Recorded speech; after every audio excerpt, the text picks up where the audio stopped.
শিলাদিত্য, তোমাকে জানিয়ে রাখি এই মুহূর্তে যে বড় খবর আসছে যে লন্ডনে যাওয়ার জন্য ছাড়পত্র এখনো পর্যন্ত শেখ হাসিনা পাননি, আর তাই তাকে আজকে রাতে দিল্লিতেই থাকতে হচ্ছে এবং ভারতের সেনা এবং নিরাপত্তা রক্ষীরা নিরাপত্তা দিয়ে শেখ হাসিনাকে একটি সেফ জায়গায়, গোপন জায়গায় রাখার বন্দোবস্ত করছেন।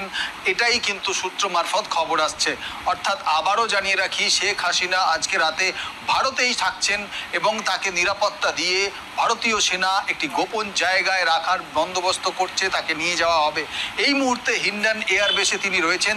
তার সঙ্গে জাতীয় নিরাপত্তা উপদেষ্টা অজিত দোভাল দেখা করেছেন এবং সেনার আধিকারিকরাও অনেকে দেখা করেছেন, এবং তুমি যেমনটা বললে ওয়েস্টার্ন এয়ার কমান্ড তিনিও দেখা করেছেন এবং তাদের সঙ্গে কথা হয়েছে।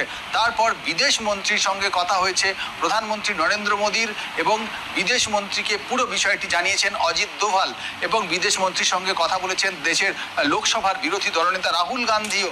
অর্থাৎ শেখ হাসিনার বাংলাদেশের পরিস্থিতি এবং তারপর ভারতে আসা। দর্শক, বিষয়টা খুবই চমৎকার। লন্ডনে হাসিনা এখনও ঢুকতে পারছেন না, এটা খোদ তার স্বামীর বাড়ির সংবাদ কর্মী অথবা স্বামীর বাড়ির যে মিডিয়া চ্যানেল সেখান থেকেই প্রচার হচ্ছে। তবে সবচাইতে আতঙ্কের বিষয়টি হলো জনগণ যারা আছেন সীমান্ত এলাকায় তারা অত্যন্ত সজাগ থাকবেন। যে কোনো মুহূর্তে বাংলাদেশে কারি অস্ত্র প্রবেশ করতে পারে, যে কোনো মুহূর্তে বাংলাদেশে কারি অস্ত্র প্রবেশ করতে পারে।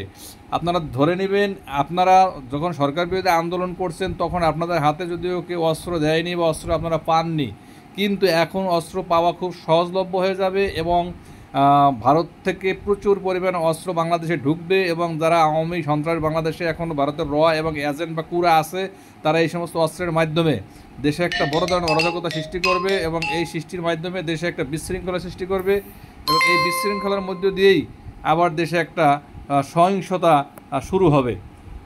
এটাই এখন বর্তমানে যেটা আমার কাছে মনে হচ্ছে, এরকম কিছু একটা হওয়ার সম্ভাবনা খুবই প্রকট। এরকমটাই আমার কাছে মনে হচ্ছে। জানি না আপনাদের কাছে কেমন মনে হচ্ছে। আমি শালার এত